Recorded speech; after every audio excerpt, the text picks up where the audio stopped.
Stage पर तशरीफ फरमा मुअज़्ज़ज़ उलमाए इस्लाम, मेरी आवाज़ को सुनने वाले तमाम हाज़रीन, पर्दे में मेरी आवाज़ को समाअत करने वाली तमाम ख़वातीन इस्लाम, अस्सलामु अलैकुम व रहमतुल्लाहि व बरकातुहू। अल्हम्दुलिल्लाहि रब्बिल आलमीन वल आक़िबतु लिल मुत्तक़ीन वस्सलातु वस्सलामु अला सय्यिदिल अंबिया'i वल मुरसलीन व अला आलिहि व अस्हाबिहि नत्तय्यबीन अत्ताहिरीन। अम्मा बाद फ़अऊज़ु बिल्लाहि मिनश शैतानिर रजीम। बिस्मिल्लाहिर रहमानिर रहीम।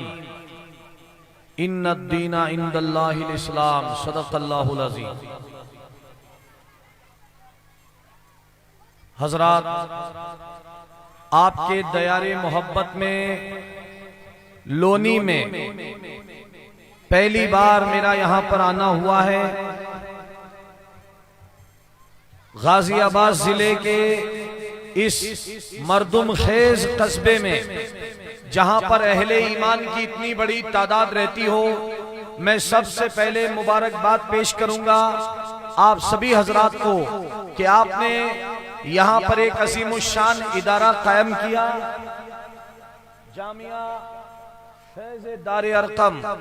और फिर मुबारकबाद पेश करूंगा मुझे दावत से नवाजने वाले मोहतरम हमारे अजीज कारी शमे आजम साहब के ऐसे दुश्वार हालात में, नामुवाफिक हालात में, और जिस तरह हर तरह के दबाव को बर्दाश्त करके संगलाख जमीन पर जिस तरह इन्होंने इल्म की शमा जलाई है, कुरान की शमा जलाई है, इतने आप जानते हैं कि लोनी और खास तौर पर इस इलाके के हालात इल्म और अदब के लिए क्या हैं। एक तरफ तो अवाम की जहालत है और दूसरी तरफ अगियार की शिकायत है।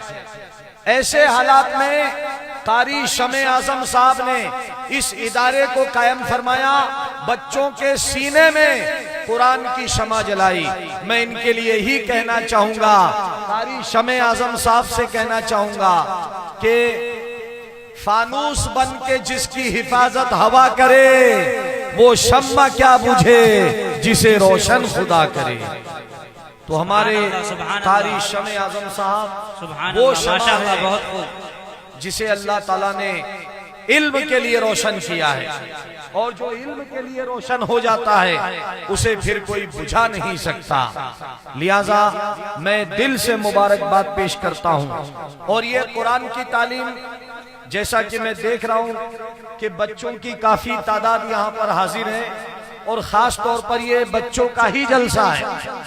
तो आज हमें और आपको ये चाहिए कि उम्मत मुस्लिमा को अपनी क्वांटिटी नहीं, अपनी क्वालिटी बढ़ाना चाहिए। और क्वालिटी किससे बढ़ती है? क्वालिटी कुरान के इल्म से बढ़ती है, क्वालिटी नेक अमाल से बढ़ती है, क्वालिटी मदारिस को कायम करने और इल्म दीन और इल्म दुनिया को हासिल करने से बढ़ती है। इसीलिए अल्लामा इकबाल ने फरमाया कि चीनो अरब हमारा, हिंदुस्तान हमारा, मुस्लिम है हम, वतन है सारा जहां हमारा। तौहीद की अमानत सीनों में है हमारे, आशा नहीं मिटाना नामो निशा हमारा। आशा नहीं मिटाना नामो निशा हमारा। तो क्वालिटी इल्म से बढ़ती है। दुनिया का इल्म भी हम हासिल करें और दीन के इल्म में भी हासिल करें। और जिसके पास कुरान का इल्म आ जाता है वो किसी इल्म से खाली नहीं होता, क्योंकि साइंस की सबसे बड़ी किताब कुरान है। टेक्नोलॉजी का इल्म अगर निकला है तो कुरान से निकला है। कंप्यूटर का इल्म अगर किसी किताब से निकला है तो कुरान से निकला है। दीन इस्लाम का इल्म अगर निकला है तो कुरान से निकला है। बायोलॉजी का इल्म निकला है तो कुरान से निकला है। जूलॉजी का इल्म निकला है तो कुरान से निकला है। सारे इल्म को अल्लाह ताला ने इस कुरान के जरिए पूरी दुनिया को अता फरमाया है। लिहाजा आज के इस इजलास में मैं मुख्तसर से खिताब के लिए आपके बीच में हाजिर हुआ हूँ। स्टेज पर उलमा इकराम है, थोड़ा सा इको कम कर दो भाई, इको कम कर दो इसका। स्टेज पर हमारे उलमा इकराम भी हैं जिनका बयान आपको समाप्त करना है। मेरे भाइयों और बुजुर्गों, अंदाजा फरमाएं कि मुसलमानों को कुरान में कहीं भी कौम नहीं कहा गया, जहां भी कहा गया है उम्मत कहा गया है। कुंतुम खैरा उम्मतिन उखरिजत लिन्नास, जहां भी याद किया गया है तो एक उम्मत कहकर याद किया गया है, कौम कहकर याद नहीं फरमाया। इसलिए कि कौम इलाकों से बनती है, उम्मत अकीदे से बनती है। कौम तासुब से बनती है, उम्मत ईमान से बनती है। कौमें असबियत से बनती है, उम्मत ईमान से बनती है। और यही तो उम्मत का पैगाम है। कुरान ने इस उम्मत को कहा कि तुम वो बेहतरीन उम्मत हो जो लोगों के भलाई का काम करती हो, भलाई का हुक्म देती हो और लोगों को भला पहुंचाती हो। अल्लाह के रसूल से पूछा कि या रसूल अल्लाह, मोमिन कौन है? तो मेरे भाइयों और बुजुर्गों, अल्लाह के रसूल ने मोमिन की तारीफ बताई कि हकीकत में मोमिन वो है जिसकी जुबान से और हाथ से दूसरा इंसान महफूज रहे, वो किसी को तकलीफ ना पहुंचाए। अल्लाह के रसूल ने फरमाया कि खुदा की कसम वो मुसलमान नहीं, खुदा की कसम वो मुसलमान नहीं, 3 बार फरमाया।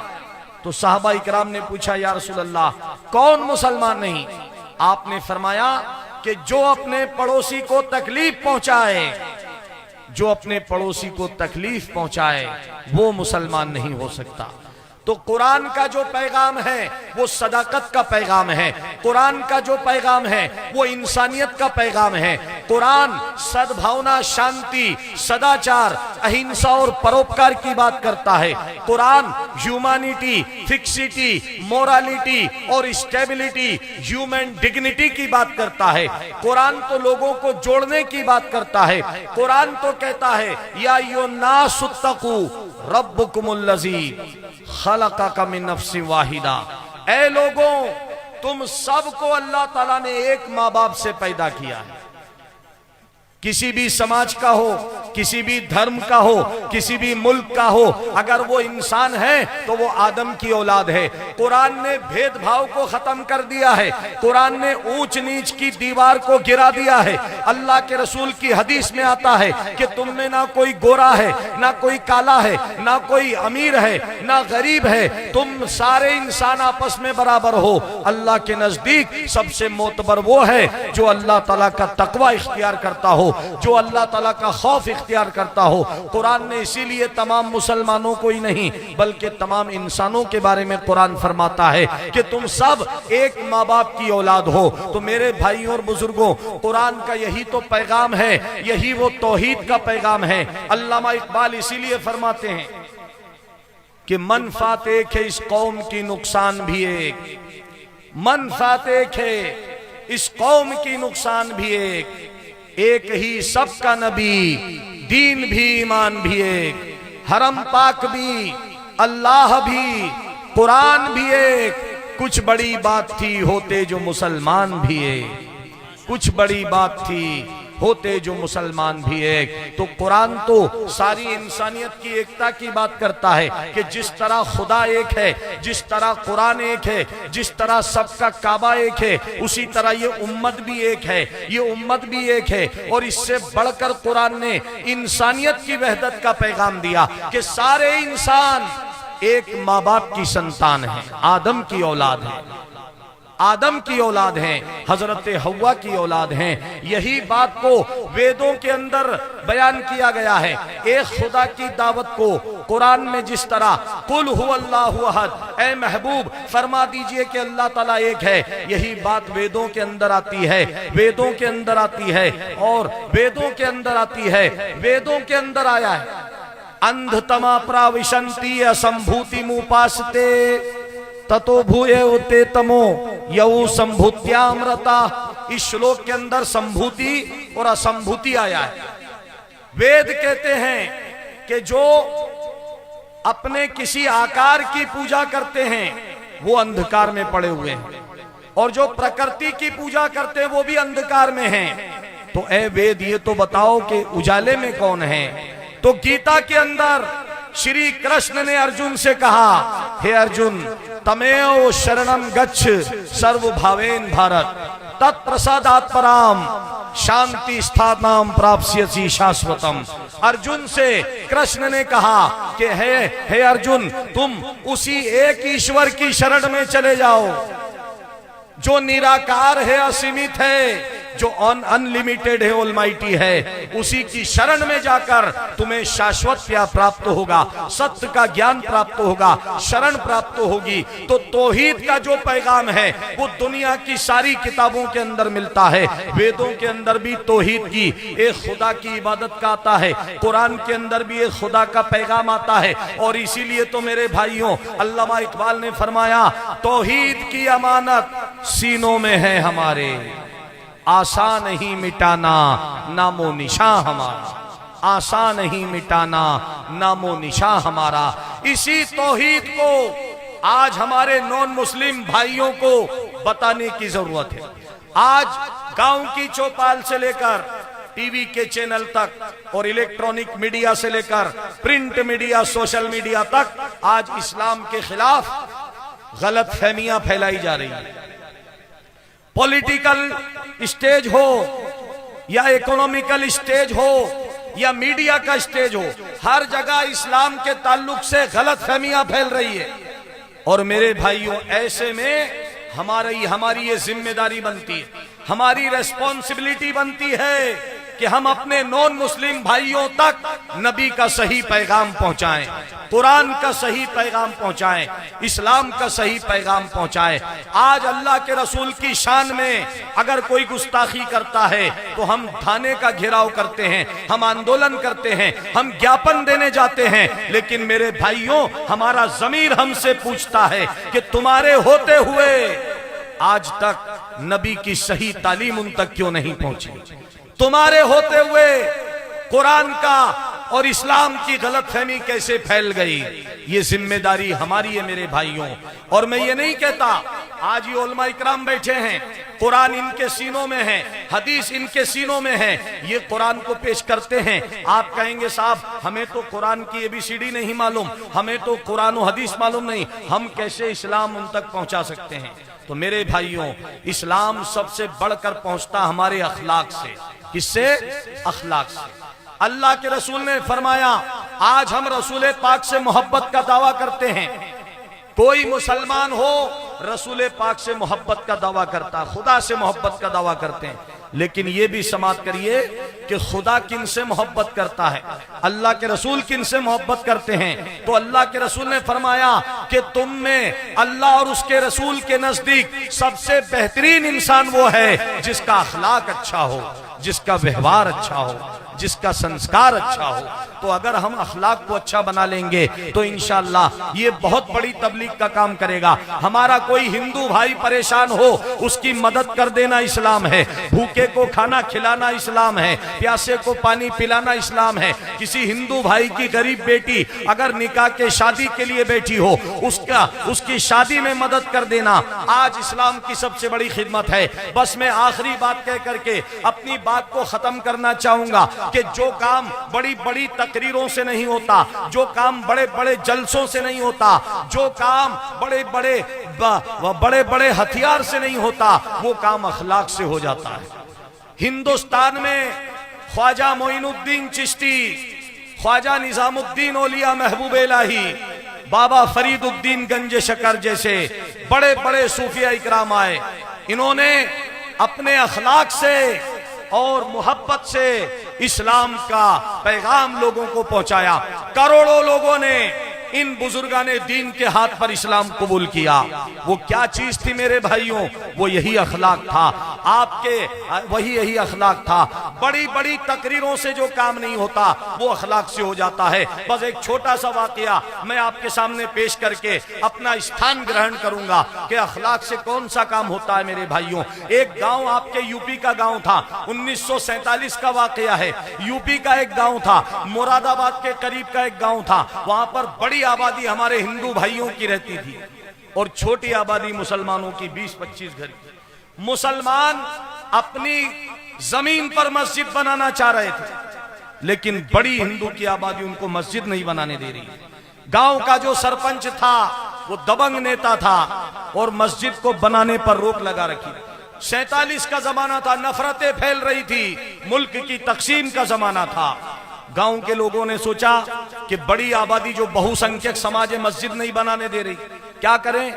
चलो एक मुरादाबाद में एक बहुत बड़े आलिम दीन रहते हैं, उनके पास चलें, क्योंकि उस दौर में मौलाना लोगों की बात हिंदू समाज भी मानता था, मुस्लिम समाज भी मानता था। चुनांचे गांव के लोगों ने उस मुरादाबाद जाकर मौलाना साहब से बात की और गांव की हालत बताई। मौलाना साहब ने कहा कि ठीक है, मैं तुम्हारे गांव में आऊंगा, 2-4 दिन बाद आऊंगा और इस मसले का हल करूंगा। चुनांचे मेरे भाइयों, मैं मुख्तसर सा बयान कर रहा हूं कि मौलाना साहब ने उन लोगों को तसल्ली दे दी। वो लोग अपने गांव आ गए। उस दौर में इतने साधन नहीं थे, इतने वाहन नहीं थे। 47 की बात है। उस दौर में उस मुरादाबाद से उस गांव के अंदर एक बस जाती थी और शाम को वही बस मुरादाबाद आती थी। थोड़े दिन बाद मौलाना साहब, जिनकी उम्र 70-80 बरस थी, वो बस में गांव जाने के लिए सवार हुए। जैसे ही बस में बैठते हैं, लोग आते गए, बस भराती गई, लोग स्टैंडिंग में आ गए। जब बस चलने लगी तो मौलाना साहब ने देखा कि एक लड़की है, गैर मुस्लिम की लड़की, जिसके हाथ में दूध पीता बच्चा है। जब बस चलती थी तो लड़की कभी इधर हिलती कभी उधर हिलती, उसका बच्चा भी गिर सकता था। मौलाना साहब 70 बरस की उम्र में अपनी सीट से खड़े हो जाते हैं और उसे कहते हैं, बेटी बैठ जाओ।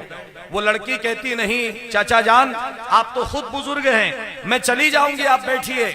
लेकिन मौलाना साहब ने कहा, नहीं बेटी तुम बैठ जाओ। इसरार पर वो लड़की बैठ जाती है। जब बस गांव में पहुंची, सारे लोग उतर के जाने लगे, मौलाना साहब भी चल दिए।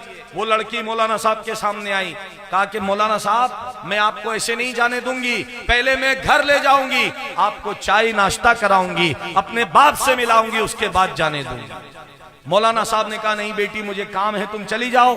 लेकिन लड़की नहीं मानी, जिद करके अपने घर ले आई। अब इत्तफाक से वो सरपंच की बेटी थी मेरे भाई, उसने मौलाना साहब को घर के बाहर बिठा दिया और अंदर जाके अपने बाप से बात बताई कि मुझे बस में जो उसके साथ वाकया पेश आया, अपने बाप को बताया। बाप बड़ा मुतासिर हुआ। बाप ने कहा, बेटी बताओ कौन है, मुझे भी मिलाओ। चुनांचे बाप जैसे ही उनके पास गया तो मौलाना साहब को देखकर वो चरण स्पर्श करने लगा। मौलाना साहब ने उसको उठाया और गले से लगाया कि भाई झुको तो अल्लाह के सामने झुको, मेरे सामने क्या झुकते हो, मैं तो एक अल्लाह का नाचीज बंदा हूँ। उस बाप ने कहा सरपंच ने कि मौलाना साहब कैसे आना हुआ है? तो मौलाना साहब ने कहा कि इस गाँव की आबादी में मैंने सुना है कि हिंदू आबादी और सरपंच मिलकर मुसलमानों की जमीन पर उनको मस्जिद नहीं बनाने दे रहे हैं। मैं इसलिए आया हूं कि सरपंच को समझा दूं। इतना सुनना था कि उस सरपंच की आंखों में आंसू आ गए। उसने कहा, मौलाना साहब आपका जो अखलाक ये है, आपने मेरी बेटी को बेटी कहा और उसको बैठने के लिए जगह दी। अल्लाहू अकबर, इस अखलाक का उस सरपंच पर यह असर पड़ा। उसने कहा, मौलाना साहब आप अपने घर चले जाएं, मस्जिद की फिक्र छोड़ दें, अब मैं खुद गांव का सरपंच मुसलमानों की जमीन पर खड़े होकर उनकी मस्जिद को तामीर करवाऊंगा, उनकी मस्जिद का निर्माण करवाऊंगा। तोड़ने वाले खुद बनाएंगे तेरी मस्जिद, शर्त यह है कि पहले तू नमाजी बन जा। तो मेरे भाइयों, अगर हमारा अखलाक दुरुस्त हो जाए तो ये हिंदुस्तान था, करोड़ों लोगों ने कलमा पढ़ा। सबसे ज्यादा इस्लाम अगर किसी दुनिया के किसी देश में फैला है तो वो हिंदुस्तान में फैला है। आज ये करोड़ों की तादाद में मुसलमान इतने हिंदुस्तान में नजर आ रहे हैं कि इतने मुसलमान कब्रिस्तान में नहीं होंगे जितने हिंदुस्तान में नजर आ रहे हैं। ये सब इस्लाम ने लोगों के दिलों को फतह किया है, इस्लाम ने लोगों के दिमागों को फतह किया है। अगर हम भी कुरान के इस पैगाम को, नबी के अखलाक को, नबी की सुन्नत को लेकर अगर हम मैदान में उतरे मेरे भाइयों, तो ये नफरतों की जो आंधियां चल रही है, ये नफरतों की आंधियां दम तोड़ देगी और जीत होगी तो मोहब्बत की जीत होगी, जीत होगी तो अदल इंसाफ और इस्लाम की जीत होगी। मैं बस यही कहकर अपनी बात को खत्म करूंगा कि नूर की एक किरण जुल्मात पे भारी होगी, नूर की एक किरण जुल्मात पे भारी होगी, रात उनकी ही सही सुबह हमारी होगी।